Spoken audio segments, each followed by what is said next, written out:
Good morning, everybody. As previously announced, the Committee of Supply will be resuming the consideration of departmental estimates this morning. Mr. Deputy Speaker, please take the chair.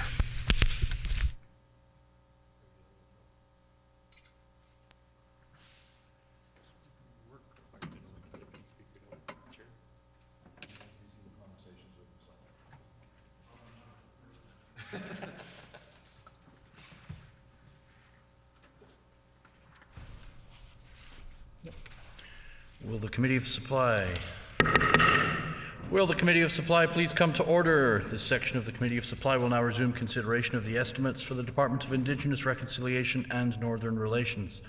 At this time, we invite ministerial and opposition staff to enter the chamber, and I would ask the Minister and Critic to please introduce their staff in attendance. As previously agreed, questioning for this department will proceed in a global manner. The floor is now open for questions. Yep. Yeah, staff are coming in.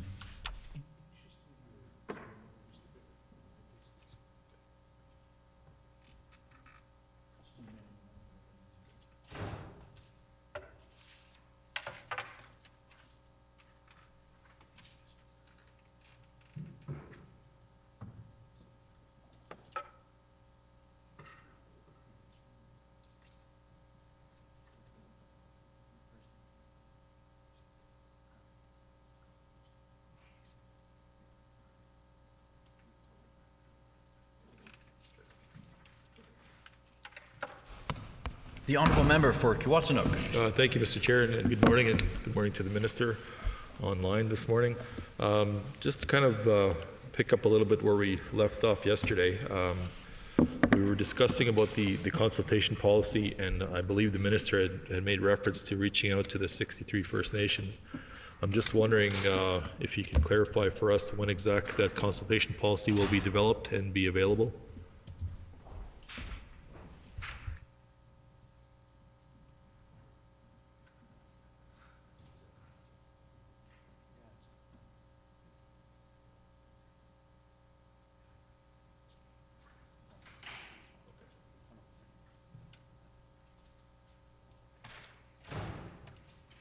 The Honourable Minister. Thank you. And I believe yesterday when we were ending, the member had asked me specifically who have we engaged with. So I would like to provide him with that information first and then get on to the following. So in 2016 to 2018, we engaged with the Southern Chiefs Organization, the Assembly of Manitoba Chiefs, the Manitoba Kwetenawi Okimakanak, the Manitoba Federation, or Manitoba Métis Federation, the Northern Association of Community Councils, the Mining Association of Manitoba, the Aboriginal Chamber of Commerce, the Manitoba Chamber of Commerce, and the Sioux Valley Dakota Nation. In 2019 to 2020, we engaged with Fisher River Cree Nation, Manitoba Métis Federation, Broken Head Ojibwe Nation, Peguis First Nation, Sapatowayak Cree Nation, Sagin First Nation, Wayway-Sikapo First Nation, Manitousippi Cree Nation, Nitchaway-Yashik Cree Nation, Manitoba Usk Regional Land Association, Manitoba Hydro, Canadian Craft Paper, the Mining Association of Manitoba, the Manitoba Liaison Committee on Mining and Exploration, the Premier Tech Horticulture, Sunterra Horticultural Canada Incorporated, and Canadian Spag and Peat Moss Association. And I had said that on March of 2022, I had sent a letter to the Assembly of Manitoba Chiefs and all 63 First Nations, accompanied by the most recent draft of the framework, in inviting feedback on the framework and proposals from First Nations to work together on a renewed approach to the Crown's duty to consult and accommodate. And in response to that, we have had some First Nations and the Grand Chiefs reach out to sit down and present a presentation as to their a framework that they've worked on, so we can work on this framework together. Unfortunately, due to some governance changes in the last little while, some of this has been put on hold, but we're anxious to get back on track. So in order to give a definite timeline, it's important to recognize that we're working on it. We really need to have the people at the table so we can help move this forward. We've been in a holding pattern for a little more than 2 months now, trying to move things forward, and hopefully we can get some action soon and come down with a better idea of our timeline. The honourable member for Kiwatanuk. Thank you, Mr. Chair. The minister just alluded to governance changes and being in a holding pattern. I'm just wondering, can he clarify what he means by governance changes and how long this holding pattern is in fact going to be in place?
The honourable minister.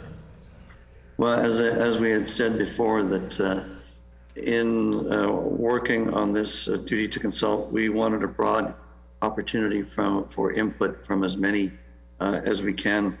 And I'm committed to ensuring that there is ample opportunity for feedback on all proposals. When I came to this role, I heard how the department would reach out and then not hear back. And I don't want to proceed with such an important policy without having active participation from rights holders. And in the spirit of reconciliation and the changing legal landscape, it is important for dialogue and shared understanding. The changing governments I referred to was with AMC, they had requested an opportunity to present their thinking on how best to approach the Crown's obligation to consult. Unfortunately, that meeting had to be canceled, and we've been trying to get AMC to have someone come and present to us.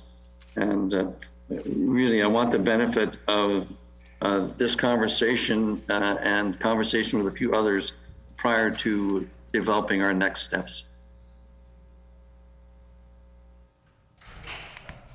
The honourable member for Kiwatanuk. Thank you, Mr. Chair. Just a follow-up on the consultation process, and of course the minister is well aware that recently the The government announced that delays to the Lake St. Martin Channel project increased by 60 million, and the cost is now 600 million, which obviously Manitoba taxpayers are on the hook for. In the Executive Council, the Premier claimed that the project was delayed due to consultations taking place with Indigenous peoples. My question for the Minister is this: did the Lake St. Martin project cost increase by 60 million because the province failed to consult with Indigenous people in the communities in a timely manner?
The Honourable Minister.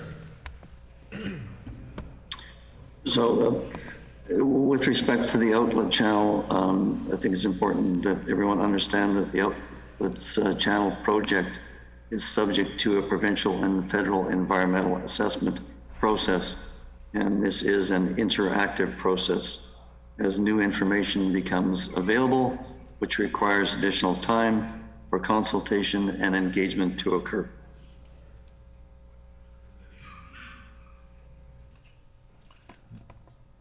The Honourable Member for Kiwatanuk. Thank you, Mr. Chair. And I'm a little confused with that answer, which actually kind of gives you a little bit more questions to ask. So exactly what changes had occurred to delay this process then?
The Honourable Minister. This is a federal and provincial process, which is still undertaking a data gathering, which will then require further analysis. The proponent is subject to provincial and federal requests for information and other requirements in order to ensure they meet their obligations. As new questions arise, the proponent is required to provide additional information. And no one wants to rush a process that impacts Indigenous and treaty rights. The Honourable Member for Kiiwetinoong. Yeah, so to be clear, I guess there's nothing new in that regard. And of course, former Premier Brian Pallister had said this, in fact, would be done in his first term, which obviously didn't happen, which he didn't even kind of go 2 terms or survive 2 terms. I'm just wondering, of the 600 million, and more specifically maybe of the additional 60 million, how much of that is specifically earmarked for Indigenous consultation? Good question.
The Honourable Minister.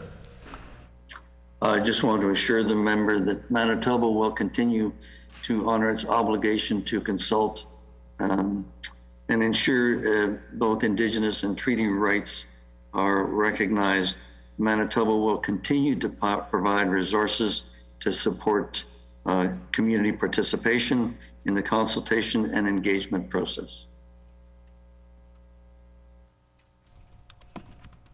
The Honourable Member for Kiiwetinoong.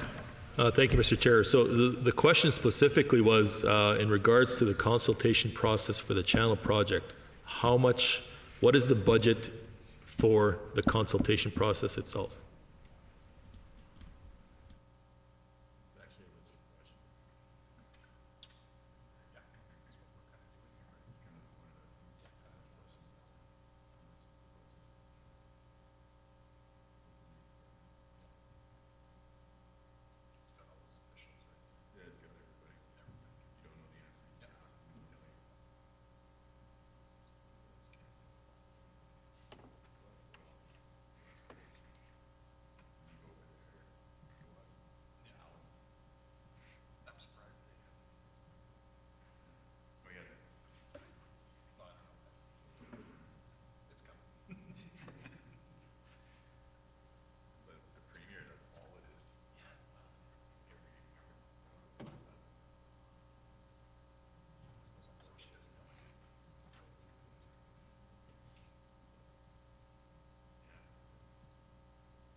The Honourable Minister. Yeah, the Manitoba Department of Transportation and Infrastructure is the lead on this engagement and consultation, and they would have the specific info on this with respect to the budget.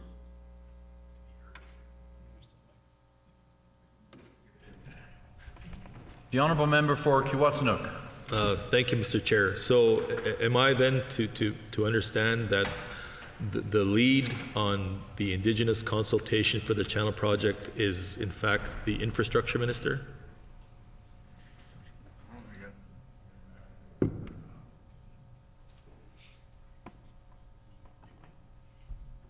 The Honourable Minister.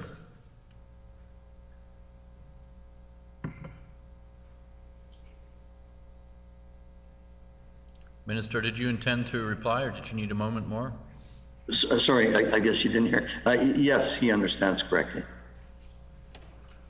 The Honourable Member for Kiwatanuk. Okay, thank you, Mr. Chair. And I find it a little disheartening because when we ask in other departments of various, whether it be infrastructure, conservation, finance, in regards to Indigenous issues or First Nation issues, we're continuously referred to the Indigenous and Reconciliation Minister to be able to ask these exact same questions. And obviously, the minister is taking, I understand it anyway, to take a lead on the file in regards to Indigenous and community concerns and issues and consultations.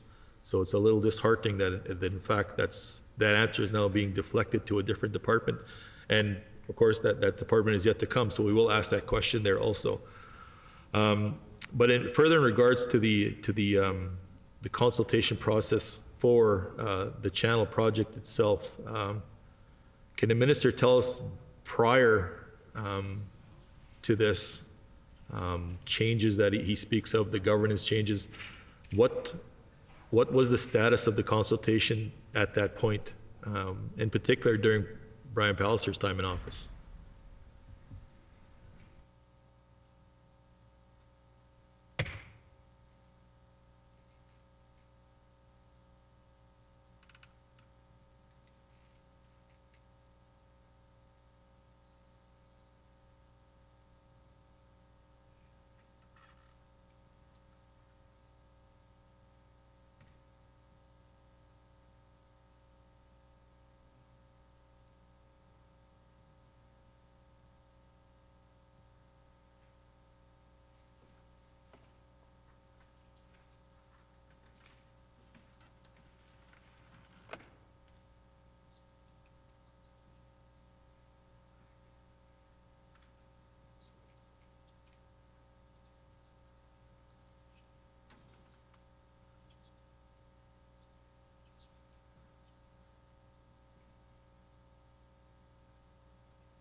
The Honourable Minister. So IRNR takes the lead on developing the provincial framework on duty to consult. Individual departments undertake consultation when they have a decision on action that impacts an Aboriginal or treaty rights, and IRNR assists departments and provides advice. Transportation and Infrastructure, MTI at the time, has always been the lead on the channels consultation, and IRNR continues to provide support as needed, including the secondment of staff at times to ensure appropriate resource support.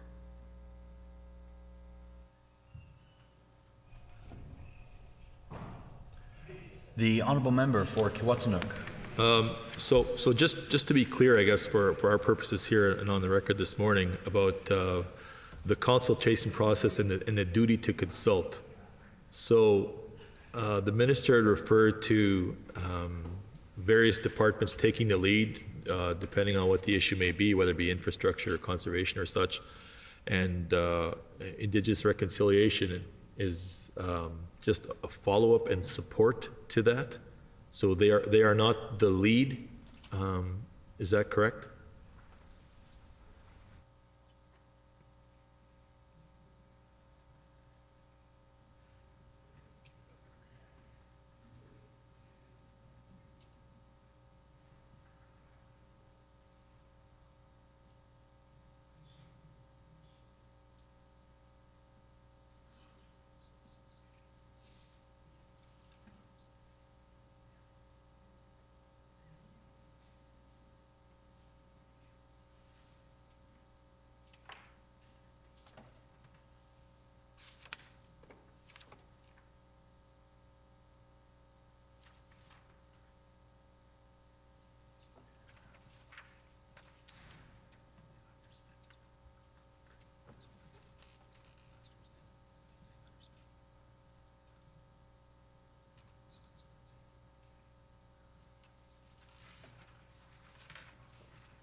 The Honourable Minister.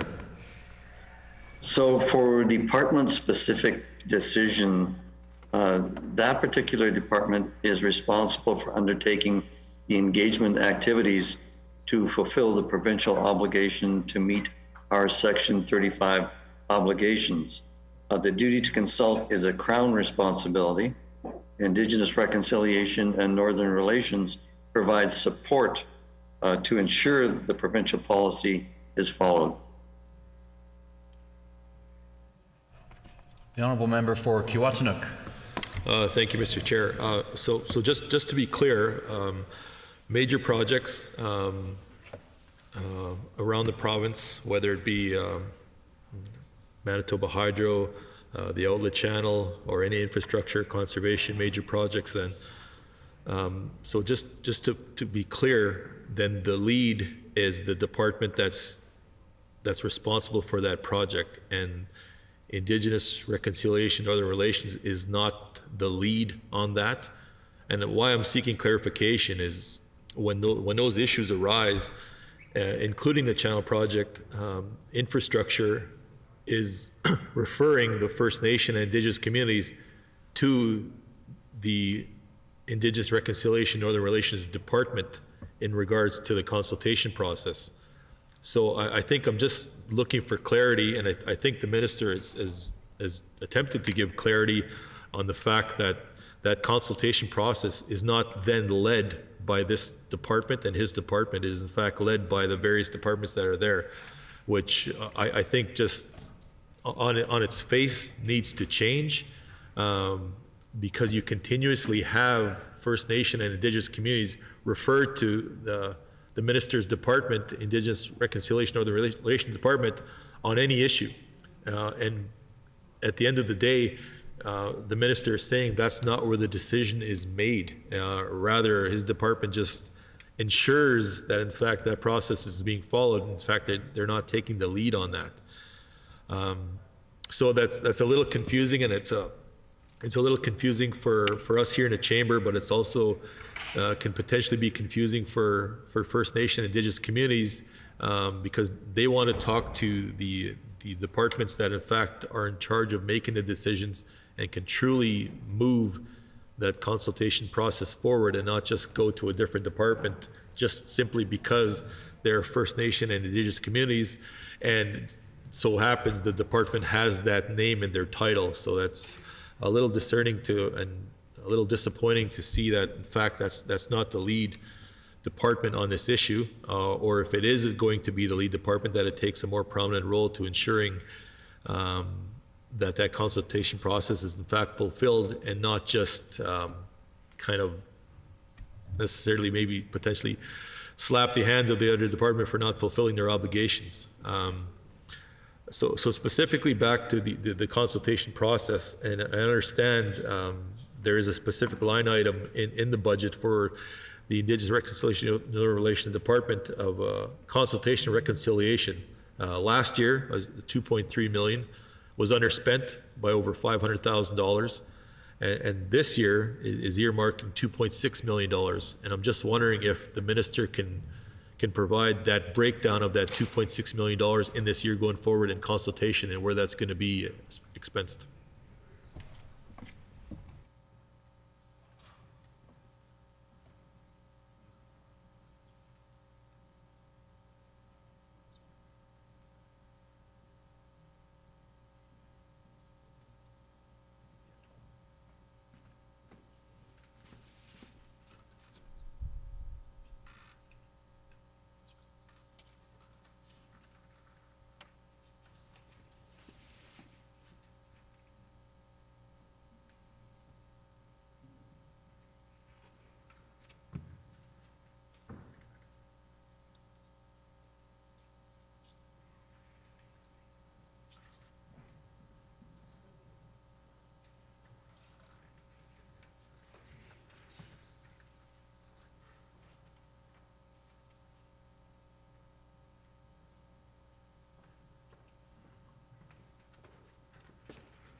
The Honourable Minister.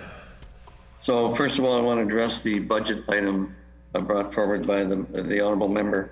The budget item for consultation and reconciliation going from the 2.4 to the 2.65. This increase is related to normal salary increases within the department. And then I want to put on the record that the member does understand correctly that departments responsible, all departments are responsible for leading in the consultation, and this isn't new. This is consistent with policy that's been followed for many, many years. Reconciliation and advancing relations with rights holders cannot be achieved by one department alone. And I know that my colleagues in departments are actively engaged on many files that impact Indigenous and treaty rights. I know chiefs that are directly involved with the departments and the ministers in that department, and that's how it should be, because reconciliation is an all-of-government approach. The Honourable Member for Kiiwetinoong. Thank you, Mr. Chair. So the minister made reference to the increase in the budget item for consultation and reconciliation from last year to this year, up to $2.6 million. But the question was also part that last year was $2.3 million, and albeit the minister didn't mention specifically how important this file and reconciliation consultation is, but yet the department underspent that by over $500,000 last year. I'm just wondering how the minister can explain and show us why it in fact was underspent.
The Honourable Minister. Thank you.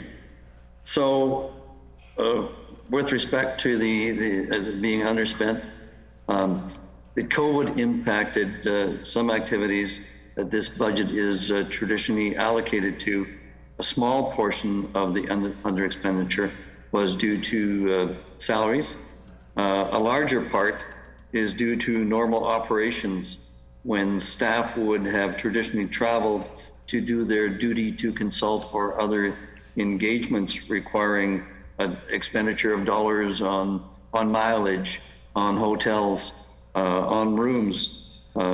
We had to, because of COVID, we had to transition to remote engagements and in some cases postpone or cancel engagements, especially at the height of the pandemic when lockdowns occurred in the northern regions. So some of this budget line is also allocated to supporting our work with communities of Leaf Rapids and MKO. So COVID did impact the ability to hold in-person consultations, which was slowed down considerably.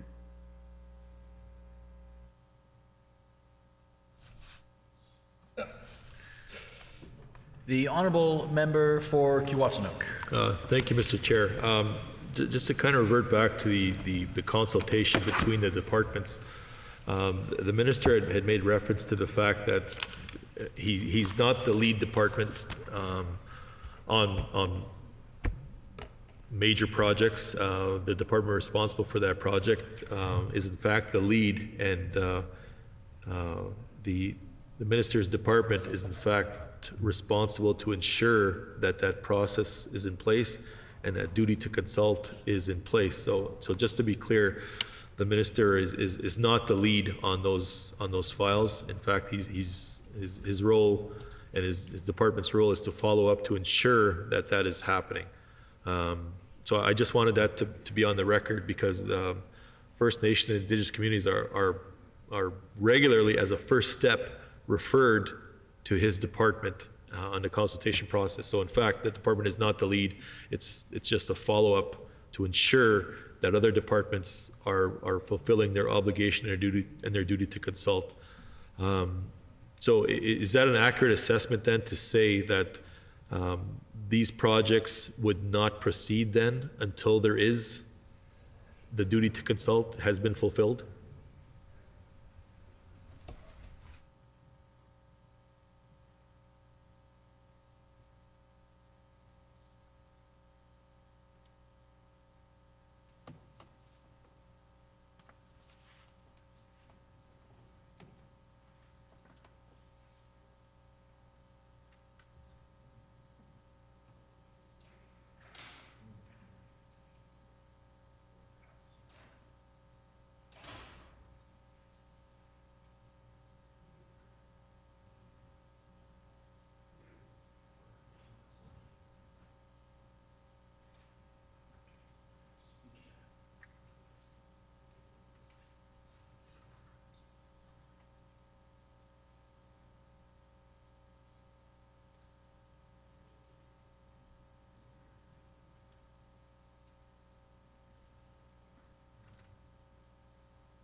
Hey, I'd just like to take a minute to welcome students from St. Gerard's School in the constituency of Concordia.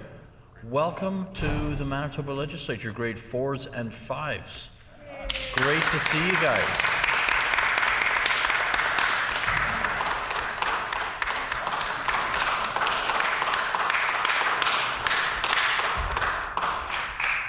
So, can I explain over here?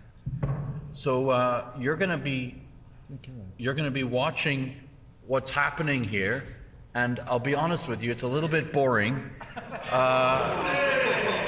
because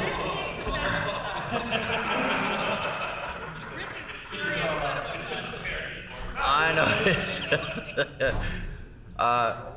because there's questions, and then there's some gaps, and then there's answers, and then there's questions, and then so we're talking about pretty detailed stuff.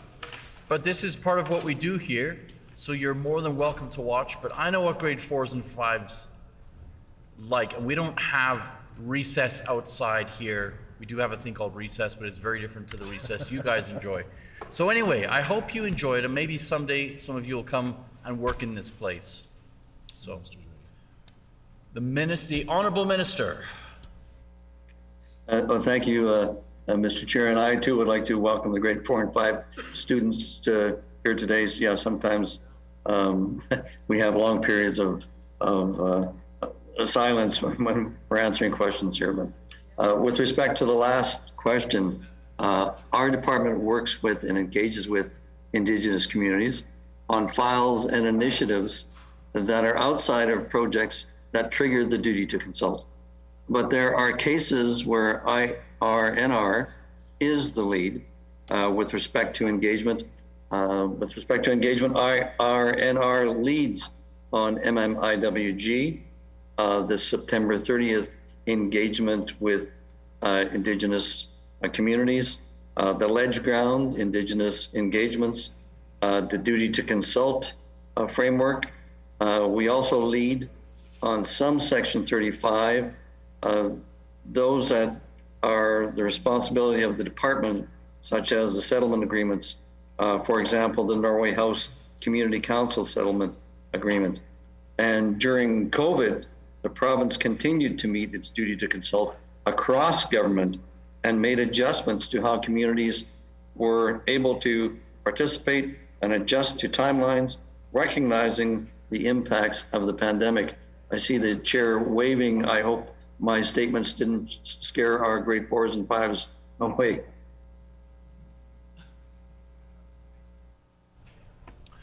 The Honourable Member for Kiwatanuk. Thank you, Mr. Chair, and to the Minister. I believe they were a little disheartened because they thought they were going to get an answer, according to the Chair. That's not happening. So it's interesting that the Minister had referred to being the lead department for September 30th, and yet yesterday gave no support to actually making that a statutory holiday so we can address and have that dialogue amongst all of Manitoba. So that was a little disappointing. The Minister had referred to the duty to consult, and there's a lot of confusion, and I've been hearing it for a lot of years, more than just my time in this legislature, as to whether or not the duty to consult, is it an actual consultation, or is it just kind of going through the motions and just saying, you know, we're checking a box, we're fulfilling that responsibility, so-called responsibility of consulting with First Nations, but not actually having First Nations and Indigenous input in the decision-making process. So I'm just wondering, in some cases, does the Minister also think that if the duty to consult from the province breaks down, do the First Nations and Indigenous communities have a right to say this project isn't going to proceed?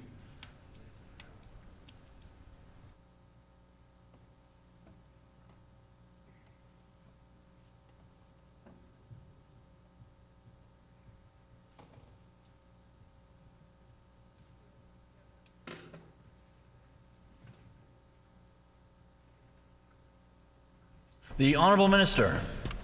Mr. Chair, would it be okay to take a 5-minute health break?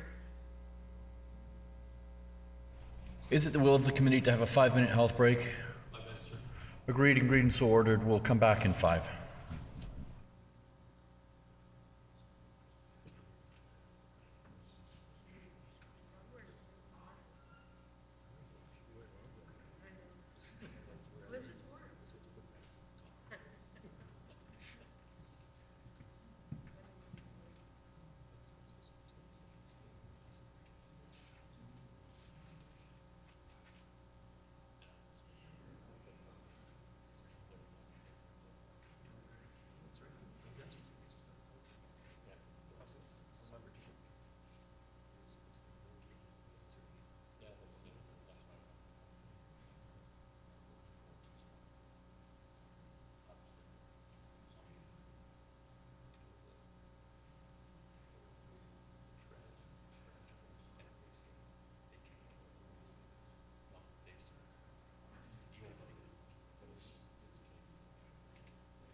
Minister, are you there?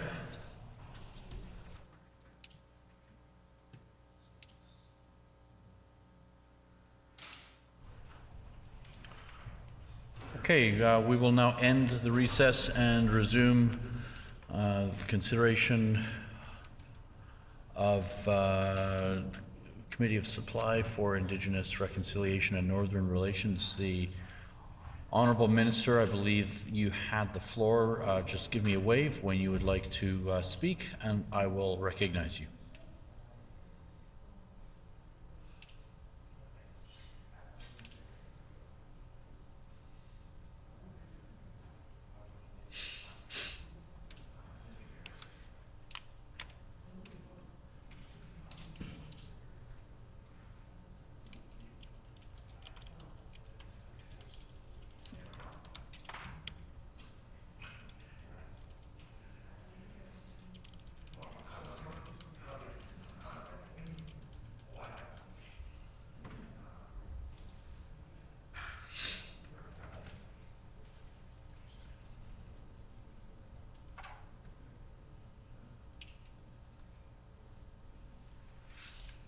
The Honourable Minister.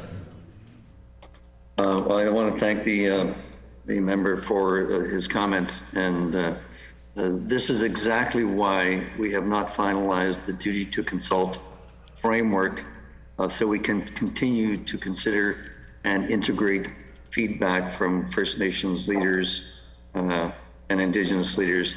And I want to point to our province's Path to Reconciliation Act and our commitment to being guided by the calls to actions, the principles of UNDRIP, and the calls to justice. Manitoba's duty to consult process aims to advance reconciliation, ensure communities are informed of government decisions and actions, and respect and protect Indigenous and treaty rights. The Honourable Member for Kiiwetinoong. Thank you, Mr. Chair. And again, I mean, there's the confusion for the duty to consult versus informing, and I believe the minister just touched on the issue and the problem with this government's duty to consult is it isn't in fact an actual consultation. It is more just informing of what the government intends to do. So that's. And thank you for clarifying that to the minister, that in fact it's more about informing and not really a consultation process, because we are now in the 5 or 6 years of this government now, and still just in the developmental phase of having discussions, which should have happened from day one as they had promised Indigenous communities here in Manitoba. So I do want to touch base on a specific issue, and the minister had referred to the fact that their department ensures that other departments are in fact fulfilling their duty to consult on Indigenous issues. So I do want to make reference to a specific project that's happening on the Winnipeg River. There was a sign had gone up within the last couple of weeks about the Winnipeg Dam structure replacement. And the flags are raised by the First Nation communities there because first off, the word dam is right on the sign, and it says replacement, and there was no such dam there at any point anyway. It was in fact a walking bridge that had flow-through water, and which was not controlled in any way. It was specifically a flow-through, and it was more like a campground kind of rest area. So now it is in fact going to be a water dam project is how I should say it. I don't want to say dam project in that regard. But now it is now categorized as the Winnipeg Dam Structure Replacement Project. And the federal, it is estimated to be $1.4 million cost at a $700,000 joint cost between $700,000 from the federal government and $700,000 from the provincial government. And this is absolute news to the First Nation community, whose this is the community's water source. miles downstream in the Winnipeg River, which has no dams on it in that regard. Now their water source is going to be regulated outside of the First Nations boundary, or reserve boundary, but still within the First Nations traditional area. So I guess the question I'm asking the minister is, in fact, are you aware of this non-consultation that went on? And the federal funding is also conditional on the consultation requirements being met. So I'm just wondering how the minister can respond to the fact that there has been no consultation on this matter, when he had referred to the fact that his department is there also to ensure that other departments fulfill their duty to consult. So I'm just wondering how the minister can explain the fact that there's been no consultation on this matter.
The Honourable Minister. Well, thank you, Mr. Chair. And before I go into the Winnipeg project here, I just want to further state that with respect to ongoing engagement, this is why we are engaging with First Nation and Indigenous leaders on the development of the final duty to consult framework. So it will be developed in collaboration with the First Nations and the government. So it's more of a collaborative project in defining the duty to consult than a government unilateral approach to duty to consult. With respect to the Winnipeg Dam structure replacement project, the 1.4 million split 50-50 between the federal government and the provincial. I am going to be honest here, I'm not aware of this project. I will commit to getting informed with regards to the project and the province's duty to consult obligation on this. The Honourable Member for Kiiwetinoong. Thank you, Mr. Chair. And I guess that just goes to speak to the disconnect within the departments in regards to who's taking a lead and who's actually ensuring that this duty to consult is happening. Because signs have gone up. There's a posting right there, or right at the site of where this construction is going to be happening. And I spoke to leadership at just before 10 o'clock. We're sitting here on May the 27th. Sitting here in estimates on May 27th, and there's still been no consultation on this matter. But the fact of the matter is now the the imposition is happening, saying we're going to in fact go ahead with this project. So that's a little disheartening to be able to see that going on, especially when it not only specifically involves the First Nation communities in their traditional territory, but it specifically directly involves their water source for the community. So that is very concerning that the minister is not even aware of the project, for one, considering in earlier questions and responses he had talked about his department not necessarily taking the lead, but ensuring that in fact the duty to consult was followed through by various departments. So obviously that's not happening, and there's a breakdown and a failure in that regard somewhere along the line. So the minister also, in his response just to this past question, also went back once again to revert to the duty to consult. So, and that it's an ongoing process. So I do want to ask the minister, what date do you have in mind to have some kind of progress made and be made available? Maybe not a final draft, but at what point in time will you have details available as to what that framework may look like? Or are we just going to consistently be talking about it like it's still in the developmental stage on an ongoing basis, because it's now been going on 6 years of this government and we're still not seeing anything on paper, and realizing the reconciliation process is not entirely paper driven, but at the same time, as a government, there is still documents that you have to have in place to be able to show that this policy is in fact there and not just verbal discussion on an ongoing basis. So I will ask the minister, what is that timeline to develop and share, at least to this point, what that framework looks like?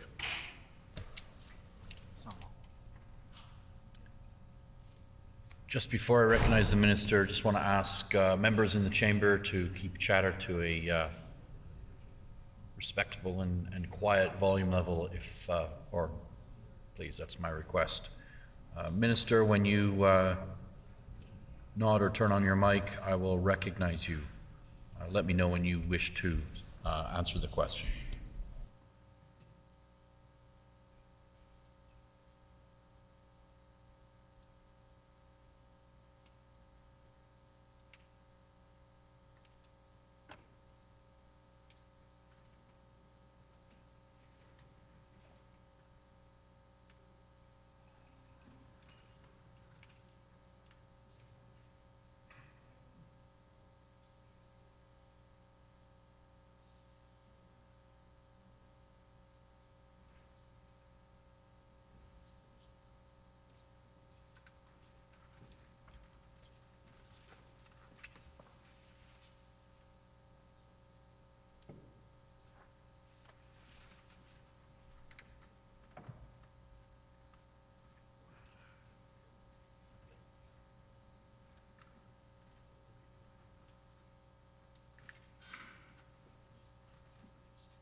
The Honourable Minister.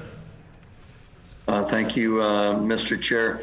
So just for the members' clarity, the department has circulated near to final draft consultation policy documents and a proponent guide to engagement with Indigenous communities. The new framework includes several improvements over the 2009 interim policy. There's direct reference to the Truth and Reconciliation Commission's calls to action number 57 and number 92. Clear direction to staff on communications from the lead department to the Indigenous communities throughout the consultation process. Designated consultation levels with respect to processes. New tools, training, and resources for staff. Clarity on the proponent's role in early engagement and Manitoba's ability to delegate procedural aspects of consultation. Clarity on Manitoba's approach to accommodation. Clarity on the distinction between engagement and consultation. Encouragement to engage with Indigenous communities when the duty to consult is not triggered as a matter of good governance, and direction regarding community consultation protocols, and modernized language and terminology. And as I had said, we continue to look forward to further engagement on the latest duty to consult framework that was sent to the 63 Indigenous First Nations, as well as Indigenous leaders throughout the province, including our Grand Chiefs, and in particular AMC, who would like to show us their duty to consult framework, as well as the Red River Métis.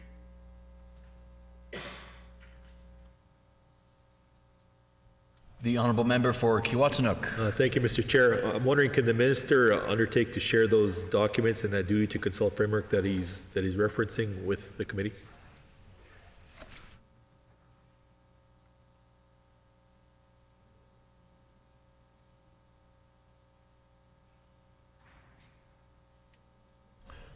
Minister, did you intend to answer? I see your mic. I think your microphone is on. I see your lips moving. I can't hear you. Go ahead, Minister. How about now? Yes, we can hear you. The Honourable Minister, go ahead.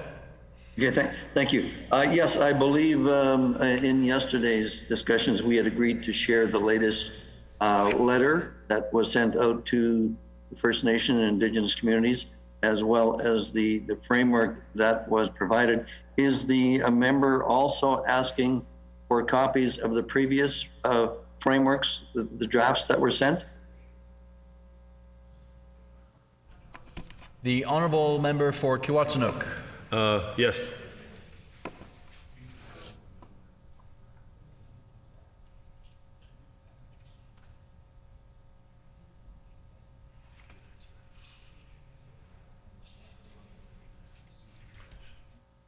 The Honourable Minister. Yes, thank you for that. The Honourable Member for Kiiwetinoong. Thank you, Mr. Chair. I wanted to switch to another topic. It is specifically the tragedy in Pimicikamak First Nation, and I understand the minister as well as the premier had the opportunity to visit after the tragedy, the house fire in the First Nation. And of course, there was a number of issues that were raised by leadership and community people in not only in the community there, but across the north and across Indigenous communities overall. And my understanding is the minister was, I don't want to say tasked, but the minister had written the federal government, in particular the Minister of Indigenous Services and the Minister of Housing and Diversity and Inclusion, to ask about this issue and to speak about this issue and talk about the importance of the poor housing conditions, the structural problems in the communities, the lack of fire suppression, fire services. And I'm just wondering, has the minister received any response to that correspondence that he shared with the federal government?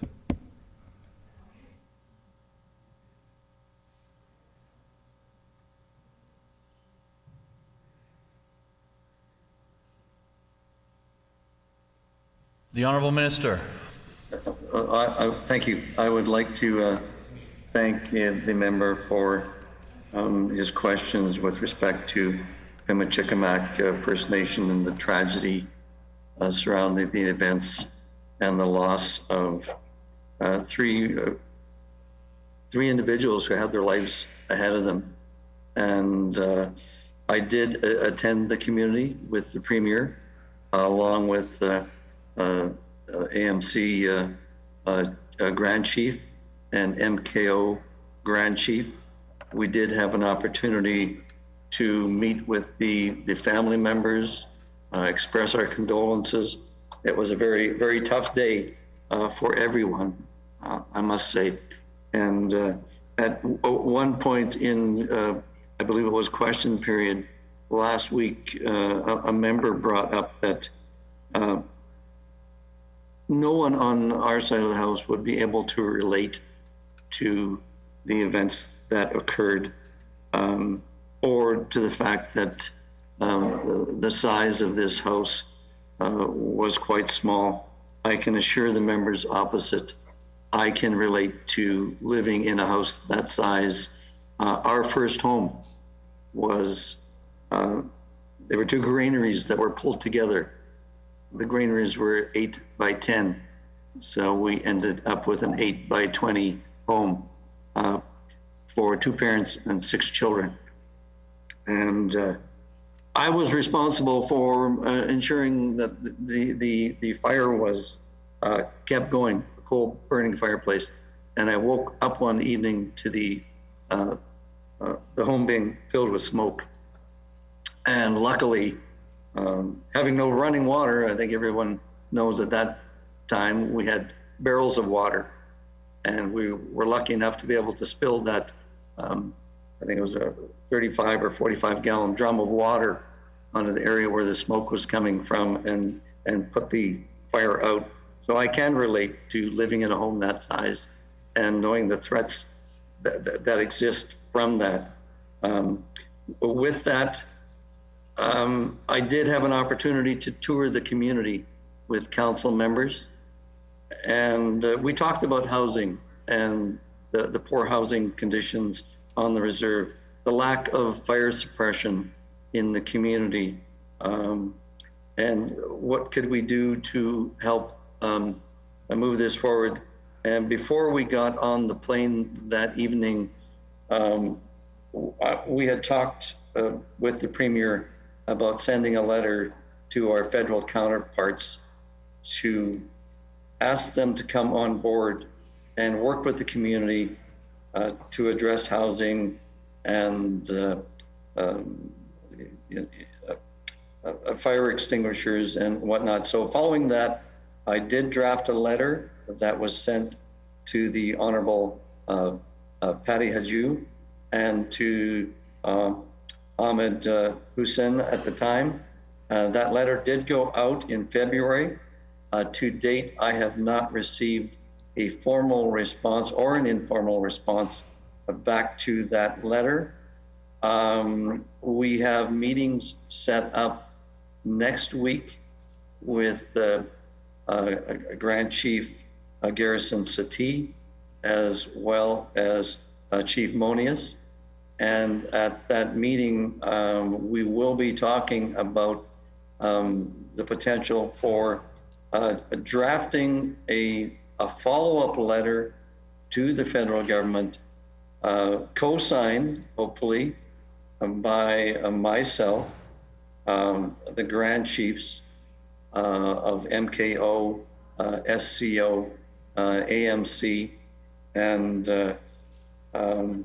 Chief Monius as a follow-up to our federal counterparts, again asking them to come to the table. This time we would like to put a lot more detail in the letter with respect to all the areas that we would think need to be addressed. But that letter will be drafted in consultation with our First Nations leaders.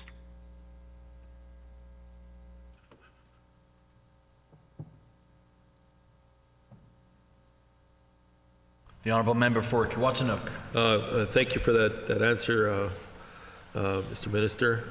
And you use the term "come on board" to the issue. So I assume you mean by that's an issue, and these issues are something that should be a nonpartisan issue. We should be looking for support across all levels, and the more voices to this issue is important. So I will ask, and I will request, and could the member from Flin Flon, whose constituency Pimachikamak is in fact in, could he also be a part of those discussions and those meetings?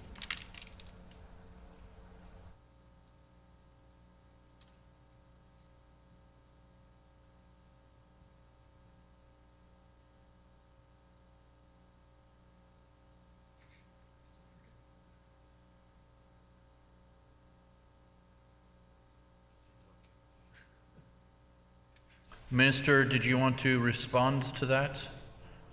I see your lips moving, but I'm not hearing anything. No, can't hear you. The Honourable Minister? Okay, thank you. Yeah, I agree that issues around community safety should be nonpartisan issues, and I would be more than happy to invite the member from Flin Flon to meetings, and I will try to continue to inform him as to when they occur, and hopefully we can coordinate meetings that he could be at. The Honourable Member for Kiwatanuk. Thank you, Mr. Chair. And of course, when it comes to issues on First Nation, meaning quote unquote on reserve versus off reserve, there's always that confusion or maybe deflection of the responsibility that either level of government, whether it be federal or provincial, has in that regard. But there's a number of things that can kind of overstep those boundaries. Smoke detectors, for example, is something that can be done from the provincial level, and I believe that question was posed a few different times in the chamber here as to whether or not that's something the province would be able to take on for First Nation communities. I'm just wondering, has the minister advocated within his government to be able to at the very least, install smoke detectors in First Nation communities, albeit, and I will say this, while they are quote unquote on reserve, they are still in the province of Manitoba. So I will ask the minister, has he advocated the department responsible on this file to ensure that First Nation homes on reserve are equipped with a smoke detector, a working smoke detector?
The Honourable Minister. Okay, want to say I'm looking forward to the conversations that we will have with Chief Monias and Grand Chief Garrison Satie, and now the member from Flin Flon with regards to these issues. It's important to note that working with the First Nations, we first of all need their consent to come and work with them in the communities. We continue to work as closely as possible on all files with Indigenous Services Canada and communities, particularly with respect to fire protection, which includes both public education and fire protection in the communities, in areas where we have neighboring communities, Northern Relations communities, and First Nations communities next to each other. We try to work together as much as possible on an emergency response and preparedness programs. The Honourable Member for Kiwatanuk. Thank you, Mr. Chair, and thank you for the answer. It actually leads into my next question, because there is a number of communities, Cross Lake, Osea, Norway House, Barons River, that have neighboring town sites, and in some cases, neighboring fire departments. So those jurisdictional issues still are very prominent during these times of crisis. A fire situation as a prime example of that. And I'm just wondering, what is the minister doing to ensure that those agreements, especially with emergency services, fire, health services, that those agreements are being made so that there is no disruption of service in the time and there's no confusion, because there has been a number of instances where there's been a fire, whether it be in the town site or whether it be on the First Nation, where the various departments just won't go because there's no agreement in place. And it's unfortunate that it comes down to just kind of a paperwork agreement when we're talking about lives at stake, and the tragedies that can be avoided if the communities work together. So I'm just wondering, can the minister tell us how he is going to ensure that these agreements are in place so those jurisdictional issues do not become issues when emergency arises, in particular with the fire departments?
The Honourable Minister. So the communities that the member is referencing have elected representation, and as so, they are autonomous. And we can't force independent elected leaders to sign agreements that they don't see are in their best interest.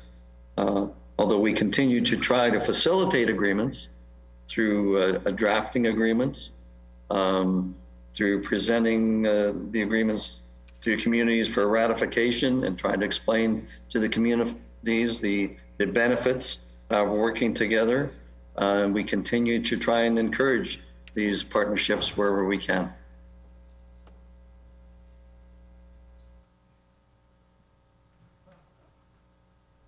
The Honourable Member for Kiwatanuk. Can the minister confirm which communities already have agreements in place, or which just simply have a MOU, memorandum of understanding, or which communities are working towards agreements, or are there no agreements in the communities?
The Honourable Minister.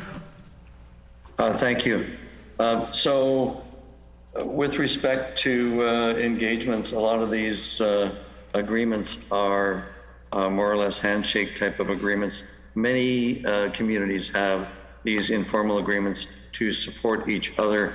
For example, communities of Cross Lake and the communities of Norway House have had a coordinated COVID response agreement. The community of Waterhen and area, the Scowan First Nation, and 5 Northern Relations communities have agreements. Barons River, a First Nation and Northern Relations community, have an agreement for solid waste and water treatment, just as a few examples. The honourable member for Kiwatanuk. Thank you, Mr. Chair. I just wanted to ask a couple of questions about the flooding situation in and around the Peguis area. I'm just wondering, has the minister been the lead on discussions and consultation with Peguis in regards to updating them on the flooding situation?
The Honourable Minister. Thank you, Mr. Chair. So provincially, there is an emergency measures organization that oversees a multi-jurisdictional table to respond to and to coordinate these events. Indigenous Services Canada is represented at that table and is the primary lead in responding and communicating with First Nations. The Department of Transportation and Infrastructure will still have ongoing communication with First Nation leadership and Indigenous Services Canada. We know that Manitoba has provided technical expertise and additional supports to address this emergency event. For example, we provided Tiger dams and technical support for the Tiger dams. We also help coordinate with the Red Cross the evacuations of residents from the community. The Honourable Member for Kiwatanuk. Thank you, Mr. Chair. So in that response, then, I'm hearing that the minister had zero to do and zero involvement with Peguis on their flooding issue. Is that correct? Is that accurate?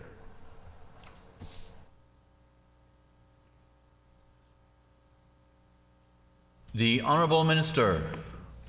No, that statement would not be correct. I have had numerous texts and engagements with Chief Hudson with respect to how things were going, any assistance that he needed to reach out to us.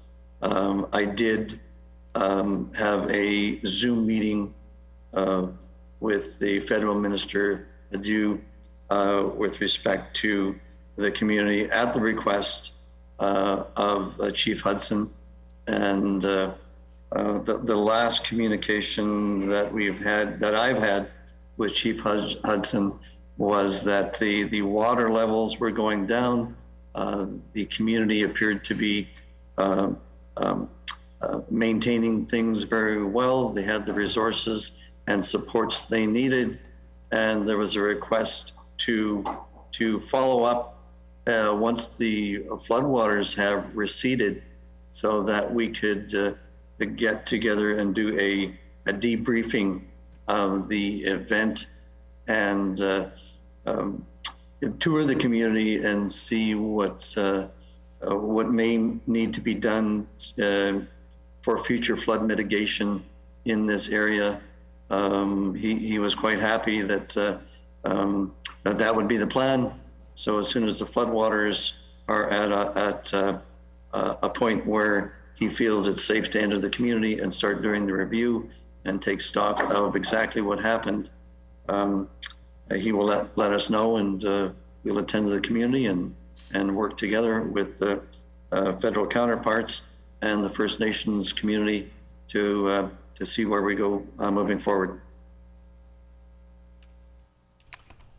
The Honourable Member for Kiwatanuk. Thank you, Mr. Chair. So I kind of heard two different answers there. One, it was somebody else in some other departments and other governments had done a lot of the communication, and then the follow-up answer was numerous other forms of communication from the minister in terms of text and stuff. So I then do want to ask the question is, when was it related to Peguis and the leadership in Peguis, the severity of the flood that they were to expect, and when exactly and what communication took place to relay that message?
The Honourable Minister.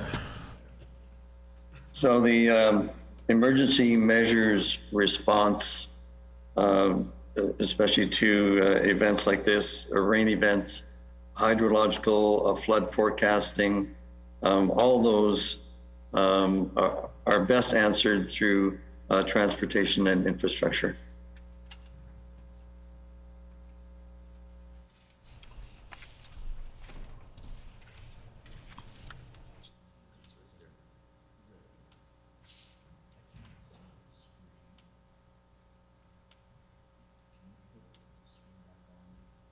Oh, shoot, I'm so sorry. You know what it is.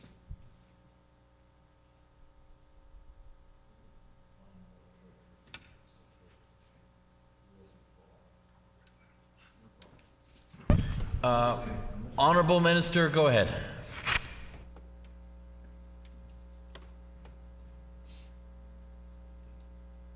Did you hear my last response?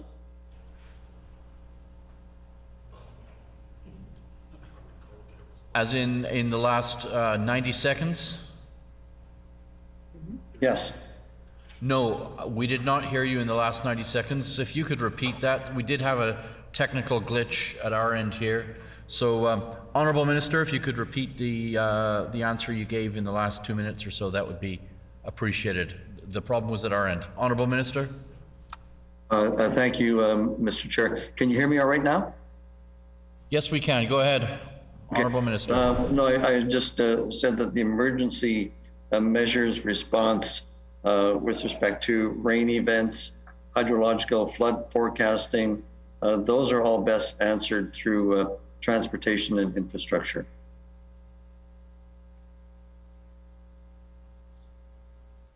The Honourable Member for Kiwatanuk. Thank you, Mr. Chair. I have a couple of questions about the Northern Healthy Foods Initiative. We know how important access to affordable, healthy food is in Manitoba, especially in the north, especially in remote First Nation communities. However, the 2020-2021 annual report shows that the Northern Healthy Foods Initiative was underspent by $244,000 or 19%. Can the minister explain why?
The Honourable Minister. Thank you, Mr. Chair, and I thank the member for bringing up a very exciting area for me, especially with my ministerial department here, the Northern Healthy Foods Initiative. I believe the member is referring to the year-end report of 2021 with respect to the 244,000 that he referenced. I just want to say how important this initiative is. I'm a big proponent of land-based teachings and learning, and my family made it through the Depression without being impacted. And when I asked my elders how they were able to do that, they told me because they knew how to live off the land.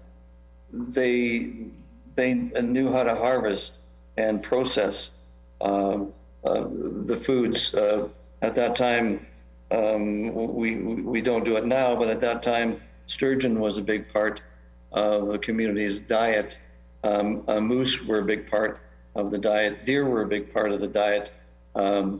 Homegrown vegetables, potatoes, root crops of all kinds, potatoes, onions, carrots were all big.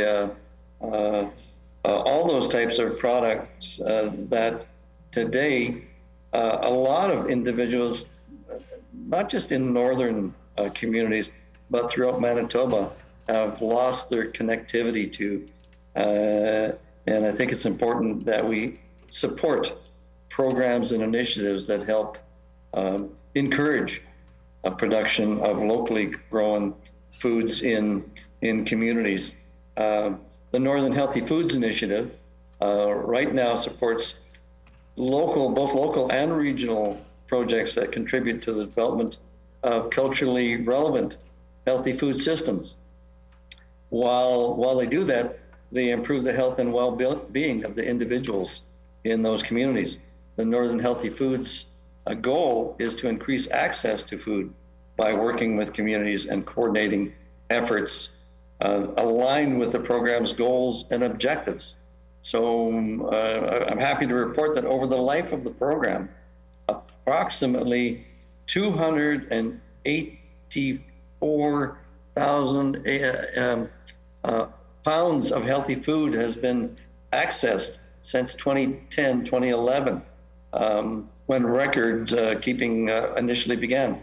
And the projects have accessed over 8.8 million in funds from external sources to support and complement activities. In-kind support and other stakeholders have been valued at approximately $3.5 million. And just the other day, I had a company reach out to me and was asking me about this Northern Healthy Foods Initiative and asked me if there was an opportunity for them to maybe work with the communities, do a soil assessment and say, these are the nutrients your soil is lacking to be able to produce these types of commodities in your area, and asking about whether we ever, years ago, I know we used to do this, we used to use the byproducts of the fish. We'd keep the fillets and use the rest of the fish as fertilizer for the crops. But going back to the question, the smaller projects were underspent partly due to COVID and partly due to the fact that some never made it to fruition. Even though they were in the planning stages, they never made it to the point where they were completed. The Honourable Member for Kiwatanuk. Thank you, Mr. Chair, and I thank the Minister for spending most of that response advocating as to why it shouldn't have been underspent in the first place. But at the end of his response, he did make mention of the fact that it was due to COVID, and of course, we're all very well aware, I'm sure the Minister is also, that food insecurity increased across the board during the COVID pandemic.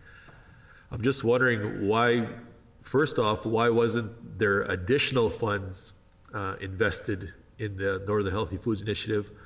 And further to that, if there was not to be additional funds, why weren't the other projects that perhaps, as he mentioned, didn't kind of come to fruition, why wasn't there other projects brought forth to be able to actually spend all that money?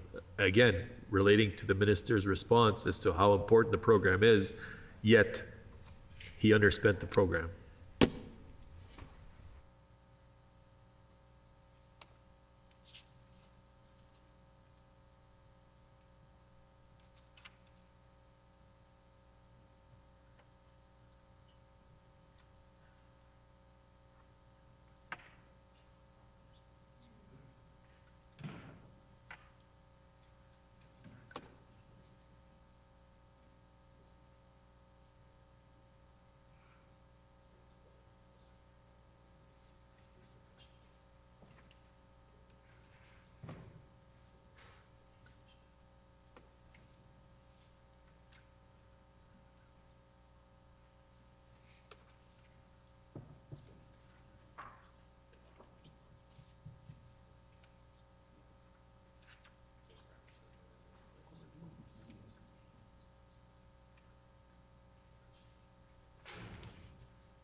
The Honourable Minister.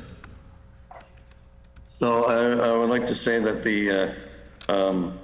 that we fund the Northern Manitoba Food Culture and Community Collaborative, which also provides support to healthy foods in the North. The Northern Healthy Foods Initiative is a founding member of the Northern Manitoba Food Culture and Community Collaborative, and it is an innovative partnership of Northern community people, Northern advisors, funders, and organizations. The partners work together to foster healthier and stronger communities in Northern Manitoba, to improve access to healthy foods, and the development of resilient local economies. It's comprised of a wide variety of funders, including the Winnipeg Foundation, the J.W. McConnell Foundation, Health in Common, and the Save the Lake Winnipeg Foundation. I also want to put it on the record that additionally a one-time grant of $193,000 was provided to the 5 Northern Healthy Foods Initiative regional partners to help alleviate acute food security pressures in Northern Manitoba due to the COVID-19 pandemic.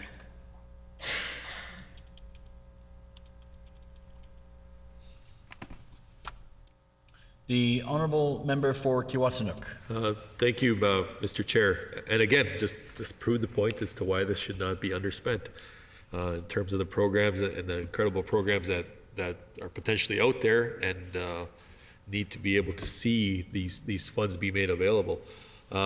So the estimates book released to us in April coincided with a press release also from the minister in April announcing 1.3 million in the Northern Healthy Food Initiative. So basically just announcing something that they've already been doing or supposedly already been doing. I'm just wondering if can the minister then commit to not underspending on the North Healthy Foods Initiative in this year and in future years?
The hour being 12:30 p.m. Committee rise, call in the Speaker.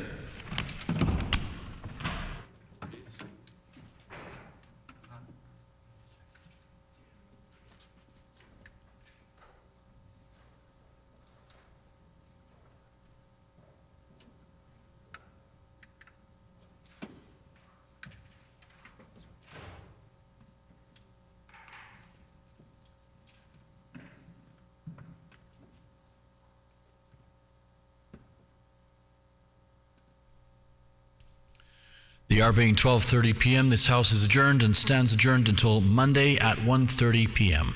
Have a good weekend, everybody.